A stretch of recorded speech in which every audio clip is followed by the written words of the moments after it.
지키신 하나님께 감사합니다. 이렇게 인사하시겠습니다.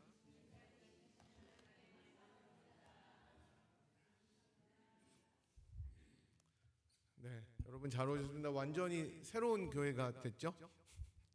그래서 어제 꽃집에서 미리 와가지고 제가 그렇게 화환을 보내지 말라고 했는데 억지로 보낸 분들이 각처 있어서 네, 제가 그래도 인생을 헛살지는 않았구나 생각했습니다. 근데 약을 먹고 왔어요. 이것 때문에.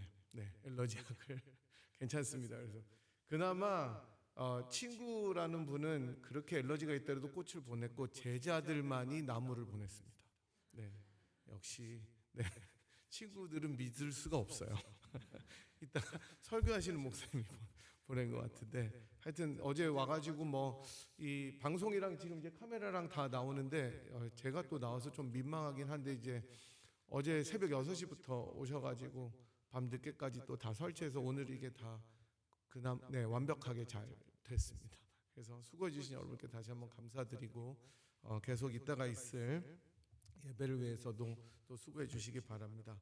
이번 주부터 날이 굉장히 쌀쌀했던 것 같아요. 영하로도 좀 떨어졌었던 것 같은데 그래도 정말 감사한 거는 이전 건물에 있었을 때는 넓기도 넓었지만 히팅 시스템이 낡아서 교회 들어갈 때 도리어 코트를 입고 들어가야 됐던 건물이었었잖아요. 그랬는데 오늘 아침에 여기 오니까 너무 더워서 히팅을 많이 내렸어요. 67도로 해놨는데도 너무너무 더운 거예요. 막 숨 막히게. 그래서 많이 내렸습니다. 그래서 너무 감사하고 이렇게 귀한 좋은 건물을 허락하신 주님께 감사드리고 모든 영광을 돌려드립니다. 또한 오늘은 저희 분일교회가 세워진 지 32주년을 맞는 주일입니다. 1991년에 설립되어서 첫 예배를 드렸고 이제 30년 넘는 세월이 흘렀습니다. 32년을 지나오는 동안 좋았던 일도 있었고 또 슬펐고 가슴 아프고 힘들었던 일도 많이 있었고요. 또 감사한 일들도 많이 지나가실 겁니다. 하지만 이제 우리 주님의 선하심으로 인해서 이곳까지 우리가 왔다는 것을 고백할 수밖에 없습니다.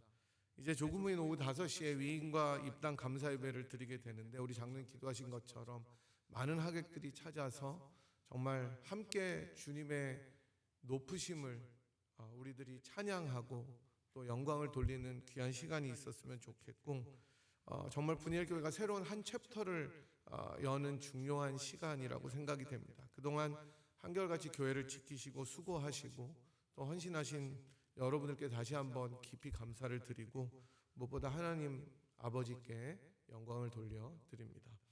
오늘 특별히 교회 설립 32주년을 맞아서 잠시 누가복음 강의 믿음의 여정 대신에 특별히 다른 말씀을 준비했습니다.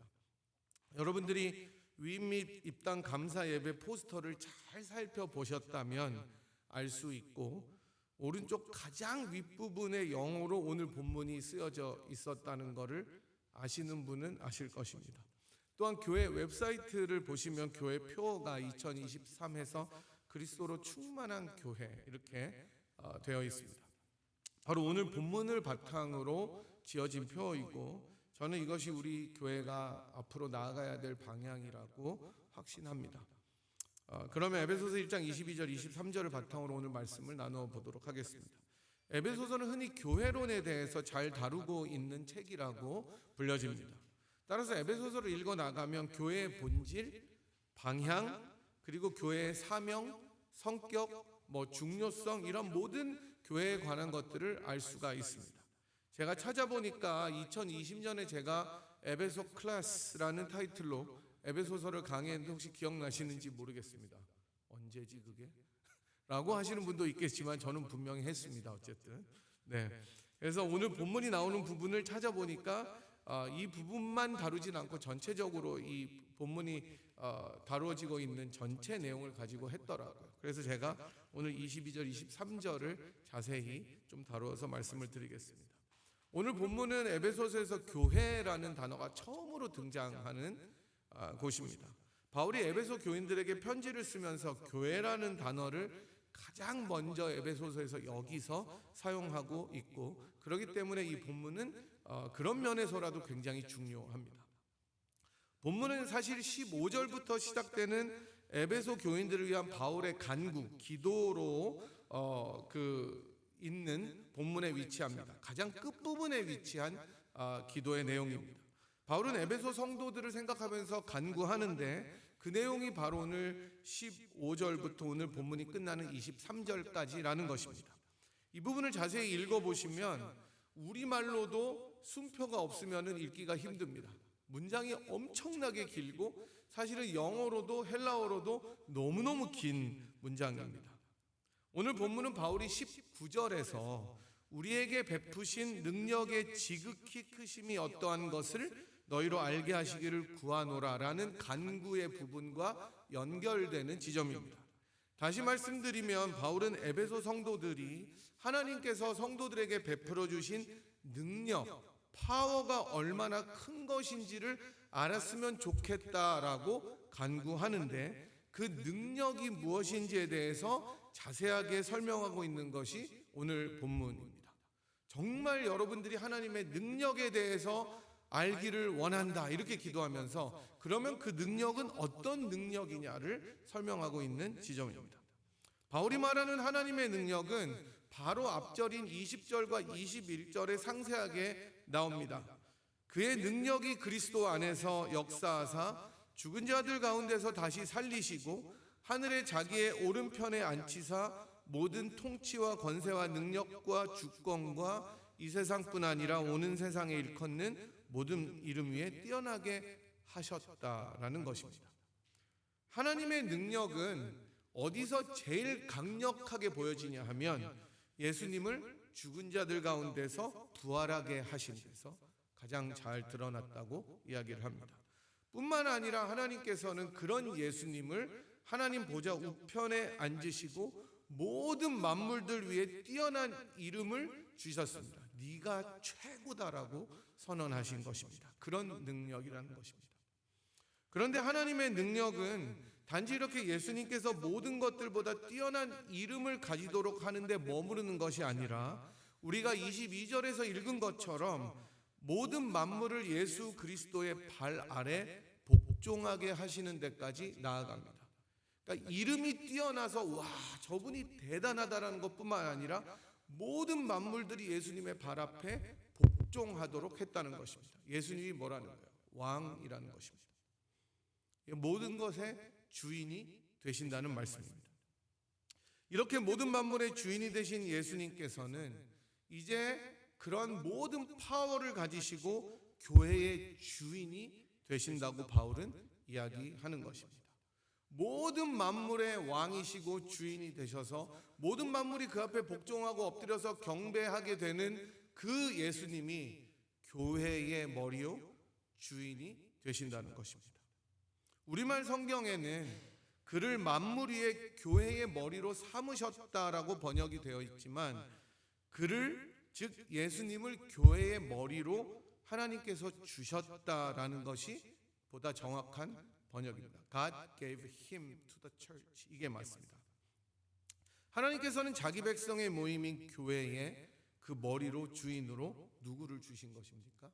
예수님을 주신 것입니다. 따라서 하나님의 능력이 우리들의 삶에서 가장 잘 드러날 수 있는 곳이 어디라는 것입니까? 그게 교회입니다. 하나님의 능력을 체험하려면 어디로 오라는 것입니까? 교회로 오라는 것입니다. 교회는 하나님의 능력의 근원이고 그 하나님의 능력의 소스이신 예수님이 주인이시기 때문에 여러분이 하나님의 진짜 능력과 파워를 체험하시려면 교회로 와야 된다는 것입니다. 사실 교회의 머리고 주인이 예수님이라는 것을 모르는 분은 아무도 없을 거라고 생각을 합니다. 문제는 정말 우리들의 실제의 삶 가운데 교회의 주인과 머리로 예수님을 모시는가 하는 것이 문제입니다. 요한 3서에 보면 디오드레베라는 사람이 등장합니다. 디오드레베에 대해서 요한 3서는 으뜸되기를 좋아하는 사람이다라고 이야기를 합니다. 즉 교회의 주인이 누구라고 생각한 거예요? 자기라고 생각을 했습니다. 아마 당시에 사도들과 더불어서 쭉 순회하면서 복음을 전하던 사람들이 많이 있었는데 당시의 교회는 그 사람들을 환대했어야 됐습니다. 먹을 것도 다 주고 잘 곳도 마련해 주고 모든 것을 다 해야 되는데, 이 디오드레베라는 사람은 그 환대를 하기 싫어했던 거예요. 왜냐하면 이 사람이 마음에 들면 환대하고 자기가 보기에 마음에 안 들면 안 받아들였던 것입니다. 자기가 마음대로 했던 거예요. 자기가 인정받아야 되고 자기가 드러나야 했던 사람이었기 때문이었습니다. 요한 3서에서는 이러한 디오드레베를 한마디로 정의합니다. 악한 자다. 지금도 많은 교회들이 왜 분쟁과 고통 속에 신음하고 있겠습니까? 그것은 말로는 예수님을 교회의 머리요 교회의 주인이라고 하면서 실제의 삶 가운데 사람이 주인이 되려고 하기 때문입니다. 교회의 주인은 절대로 사람이 될 수가 없다고 본문은 이야기합니다. 교회의 주인은 누굽니까? 예수 그리스도입니다. 아무리 훌륭한 목사라도, 아무리 뛰어난 장로라도, 아무리 인격이 뛰어나고 기도가 깊은 교인일지라도 절대로 교회의 주인이 될 수가 없습니다. 교회의 주인이요 머리는 오직 한 분 예수 그리스도이기 때문입니다. 그래서 교회는 오로지 주님만을 전하고 드러내야 되고 전파해야 됩니다. 이것이 교회의 사명이고 본분입니다.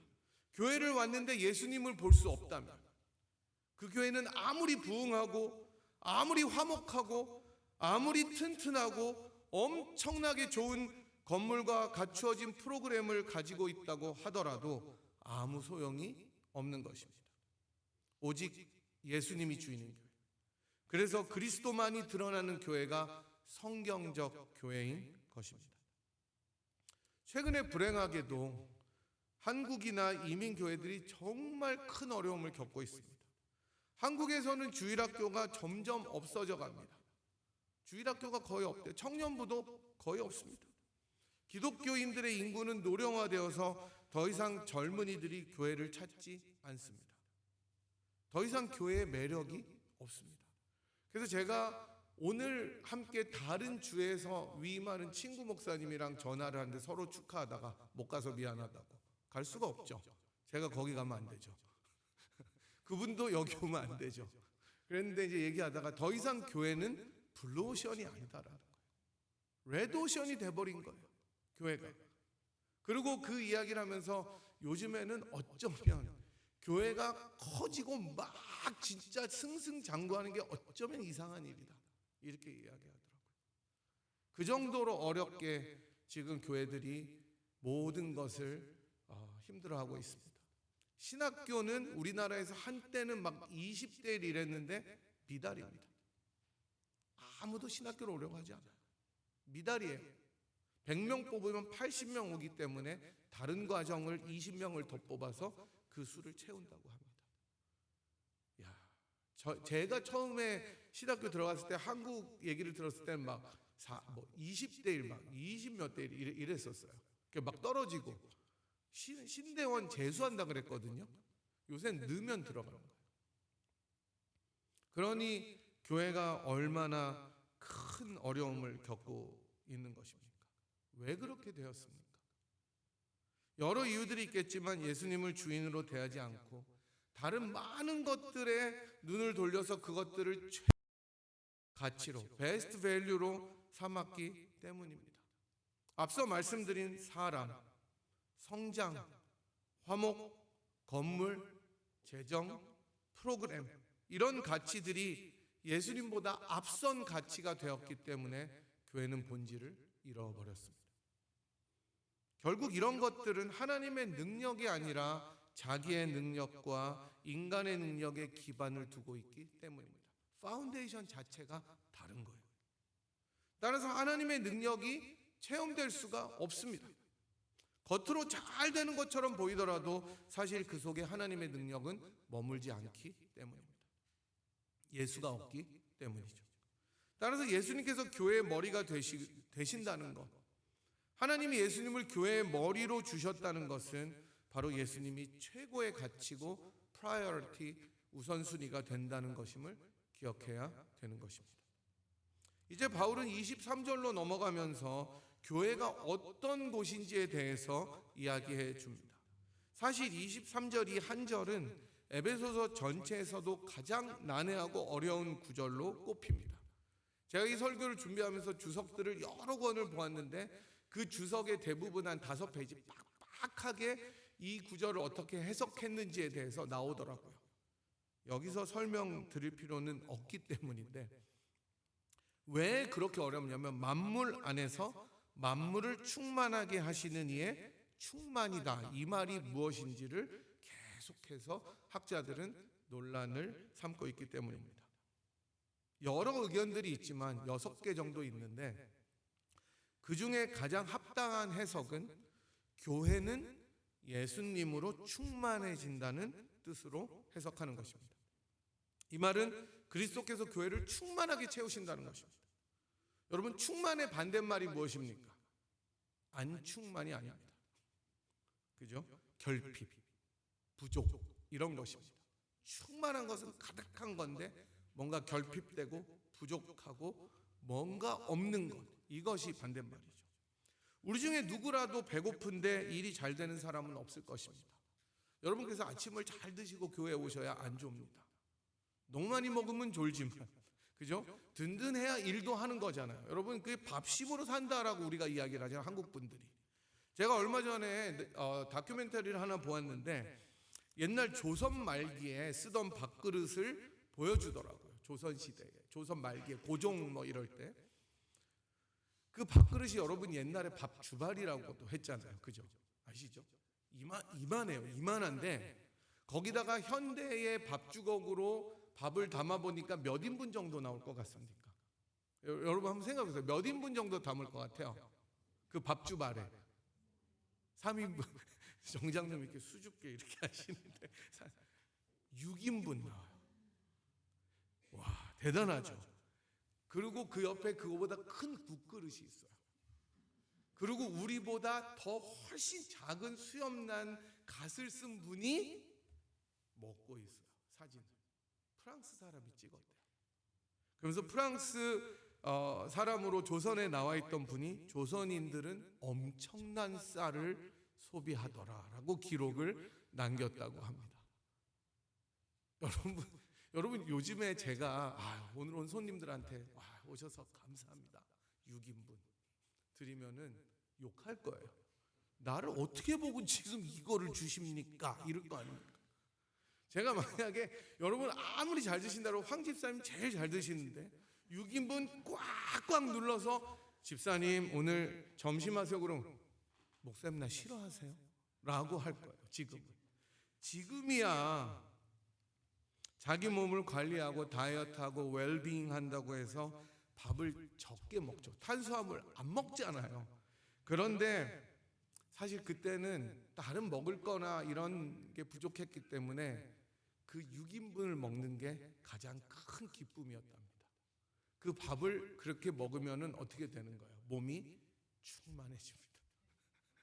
가득한 거예요. 기뻐요. 여러분 왜 우리가 잘 먹으면은 어떻게 합니까? 스마일 되잖아요. 그죠? 맛있는 거 먹으면 어떻게 해요?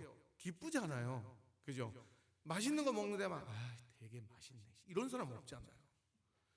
기쁘잖아요. 충만합니다. 교회도 마찬가지예요. 교회가 가장 능력 있게 모든 것을 감당하고 사명을 향해서 달려가려면 밥심과 같이 교회를 채워야 되는 요소가 있어야 됩니다. 바울은 오늘 본문을 통해서 그 요소는 다른 것들이 아니라 바로 예수 그리스도라고 말씀합니다. 그리스도로 충만할수록, 교회가 그리스도로 배가 부를수록, 가득할수록 교회는 교회다워지고 하나님의 능력이 나타난다는 것입니다. 그렇지 않으면 계속되는 결핍 때문에 뭔가 부족한 거예요. 여러분 진짜 밥을 자기 양보다 적게 먹어서 다이어트를 하면 왜 힘듭니까? 만족감이 없어서 그래요. 뭐가 결핍하고 다이어트 할 때 왜 사람들이 제일 짜증을 많이 냅니까? 밥을 못 먹으니까 그래요. 마음에 채워지는 게 없으니까. 그런데 밥을 많이 먹고 가득하면 기쁨이 찾아옵니다. 교회도 마찬가지로 그리스도로 가득할 때, 그리스도로 충만할 때, 그리스도로 가장 교회다워지는 것입니다. 그리스도로 충만하다는 것은 이런 것 같습니다. 교회에서 어느 한 곳을 보더라도 그리스도가 드러나는 것 같습니다. 서로 간의 대화에서도, 서로 간의 관계에서도, 찬양과 기도에서도, 말씀에서도 그리스도가 드러나는 것입니다. 그야말로 누르면 예수님, 오렌지즙을 쫙 짜면은 그 엑기스가 막 나오듯이 무엇인가를 건드릴 때마다 다 예수님이 나오는 그런 것을 의미하는 것입니다. 그래서 분이엘 교회에 오면 예수님이 있다는 말이 가장 좋은 말입니다. 분이엘 교회에 왔더니 밥이 맛있더라. 물론 좋아요. 다과가 좋더라. 훌륭합니다. 건물이 예쁘더라. 그러나 그거보다 더 좋은 칭찬은 분이엘 교회에 왔더니 예수님이 계시더라. 이러한 그리스도의 충만한 방식은 하나님의 능력이신 예수님께서 죽으시고 부활하심으로 죄와 사망에 대한 승리를 가져오시고 만물의 주인이 되신 그런 방식으로 이루어진 것입니다. 다시 말씀드려서 교회가 그리스도로 충만하고 승리하려면 예수님의 방식을 따라가야 하는 것입니다. 그것은 바로 십자가에서 죽으신 방식입니다. 주님은 낮아지시고 죽기까지 하심으로 세상을 이기시고 승리하셨습니다. 교회 역시 이런 역설적이고 어쩌면 모순적인 방식으로 세상으로 나아가고 세상을 이겨야 됩니다. 세상의 방식대로, 세상이 하는 대로 하면 되는 것이 아니라 역설적으로 이겨야 됩니다. 교회가 영광을 얻는 것은 사람들의 찬사가 아니라 하나님의 인정이기 때문입니다. 십자가를 바라보십시오. 어디 흠모할 만한 것이 있는지, 어디 자랑할 만한 것이 있는지 보십시오. 어디 내놓을 것이 있습니까? 사람들은 예나 지금이나 화려하고 본에 끌리는 것에만 주목을 합니다. 하지만 십자가의 역설은 하나님께서 가장 낮고 비참하지만 그래서 눈에 보이는 것이 하나도 좋은 것이 없을지라도 그 방식을 사용하셔서 세상을 이기셨다는 것에 있습니다. 그래서 바울은 자기의 인생을 통해서 나의 모든 것의 근원은, 하나님의 능력은 약함을 통해서 극대화된다고 말씀하고 고백하는 것입니다. 사랑하는 분이엘 성도 여러분, 우리 분이엘 교회는 이제 32주년을 맞고 33주년을 향해서 나아가게 됩니다. 바라기는 정말 우리 교회가 그리스도로만 충만했으면 좋겠습니다. 주님이 영광을 받으셨으면 좋겠습니다. 주님의 이름만이 드러났으면 좋겠습니다. 사람의 자랑이나 인정보다 주님을 자랑하고 인정하는 교회가 되었으면 좋겠습니다. 그래서 아까도 말씀드렸듯이 우리 교회에 오면 정말 예수님이 계시다, 십자가의 능력을 체험할 수 있다고, 부활의 영광을 바라볼 수 있다고, 저 교회에 가면 예수님의 보혈에 흠뻑 젖어 온다는 그런 소문이 났으면 좋겠습니다. 화목하고 재정이 탄탄하고 훈련이 좋고 다 좋지만 그리스도로 충만한 것이 그 어떤 가치보다 좋은 가치이기 때문입니다. 이제 32주년을 맞고 새로운 출발을 하는 우리 교회에 주님께서 그리스도로 충만한 그런 은혜를 주시기를 간절히 축복하고 소망합니다. 이제 저희들이 주신 말씀 생각하면서